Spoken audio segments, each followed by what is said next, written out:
Assalamualaikum warahmatullahi wabarakatuh.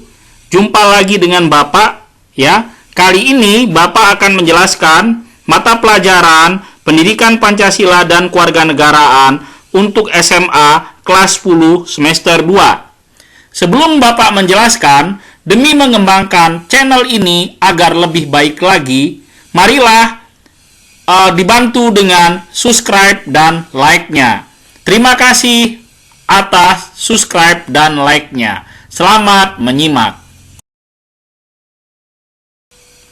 Kali ini Bapak akan menjelaskan pokok bahasan bab 6 dengan judul Ancaman terhadap negara, ancaman militer dan upaya penyelesaiannya. Nah, perhatikan gambar bahasan bab 6 ini. Terdapat 4 pertanyaan pembelajaran dimaksud dengan ancaman militer. 3 sub pokok bahasan. Ancaman yang dilakukan dengan kekuatan militer terhadap dan negara. Terorganisasi yang dinilai memiliki kemampuan membahayakan kedaulatan negara, upaya mengatasi wilayah negara terhadap keselamatan bangsa Indonesia. Itu yang dimaksud dengan ancaman militer.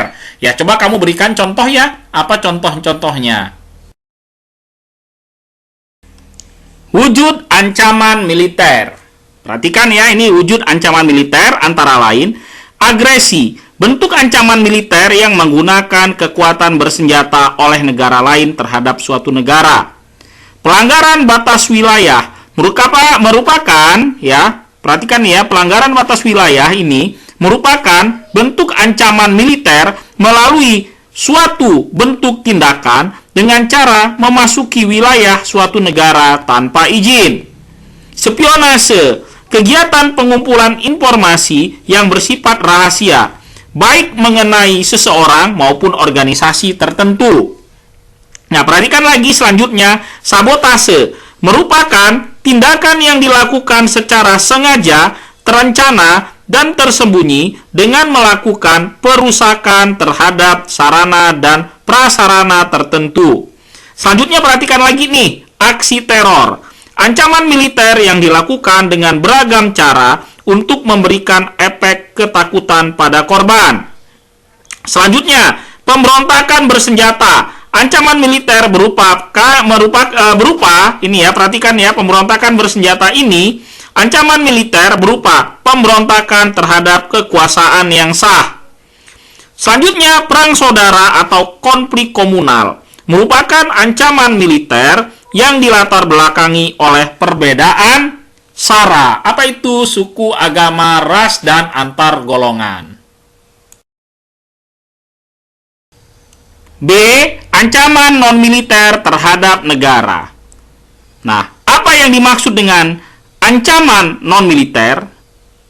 Perhatikan ya. Ancaman yang berasal dari dalam dan luar negeri yang tidak menggunakan kekuatan bersenjata atau kekuatan militer. Akan tetapi, ancaman ini dapat mengancam keselamatan warga, memecah belah bangsa, dan mengancam kedaulatan negara. Oke ya, mudah-mudahan kamu dapat memahaminya. Wujud ancaman non-militer ya, antara lain nih. Yang pertama, ideologi. Ancaman non-militer di bidang ideologi adalah masuknya paham-paham lain yang bertentangan dengan Pancasila sebagai ideologi bangsa Indonesia. Contohnya ideologi komunis dan liberal. Selanjutnya yang kedua ya, politik. Ancaman non-militer di bidang politik berbentuk campur tangan negara lain terhadap urusan dalam negeri Indonesia. Ya, mudah-mudahan kamu dapat memahaminya. Selanjutnya, ancaman non-militer di bidang ekonomi. Ancaman non-militer di bidang ekonomi meliputi masalah pengangguran, infrastruktur yang tidak memadai, tingkat daya saing rendah, ketergantungan dengan negara lain, dan kurang siap menghadapi globalisasi.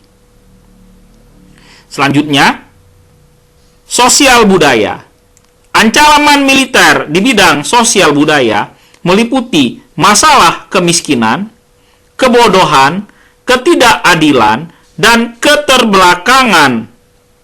Ancaman dari luar negeri di bidang sosial muncul akibat pengaruh negatif globalisasi. Selanjutnya, di bidang teknologi.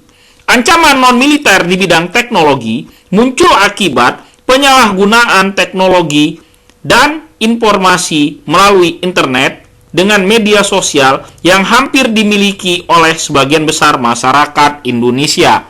Ya, mudah-mudahan kamu dapat memahaminya. C. Upaya mengatasi ancaman terhadap negara Indonesia. Ya, perhatikan C ini ya, upaya mengatasi ancaman terhadap negara Indonesia. Ini ada dua ya, ada ancaman militer sama ancaman non-militer ya. Coba nanti kamu perhatikan ya penjelasan selanjutnya. Mengatasi ancaman militer. Membenahi sistem persenjataan negara Indonesia. Mengembangkan pertahanan dan keamanan negara Indonesia berbasis teknologi. Mempererat persatuan dan kesatuan bangsa sebagai pondasi pertahanan negara. Ya, mudah-mudahan kamu dapat memahami. Mengatasi ancaman non-militer. Ideologi.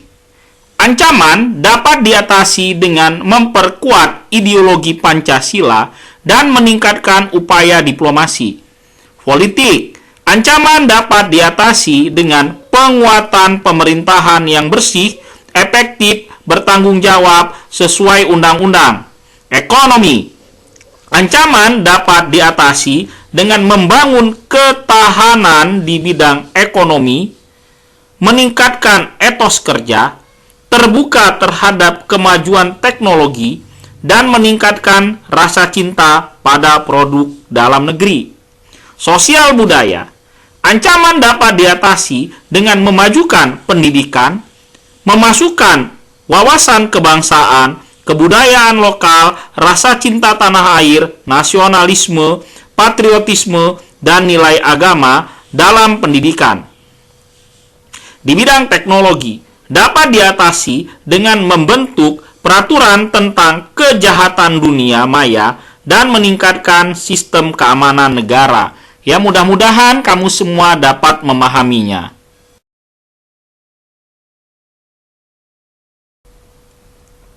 Bagaimana peran masyarakat untuk mengatasi ancaman di berbagai bidang? Ya, perhatikan nih ya peran masyarakatnya. Menerapkan sistem pertahanan rakyat semesta, SIS-HANKAM rata. Mendukung dan memandu program-program pemerintah. Meningkatkan mutu produk dalam negeri, melestarikan budaya daerah, dan menyikapi informasi secara bijak. Ya, mudah-mudahan kamu dapat memahaminya. Pendidikan kita hari ini. Setiap orang itu jenius. Namun, jika Anda menilai ikan dari kemampuannya memanjat pohon, dia akan meyakini sepanjang hidupnya bahwa dia itu bodoh. Albert Einstein.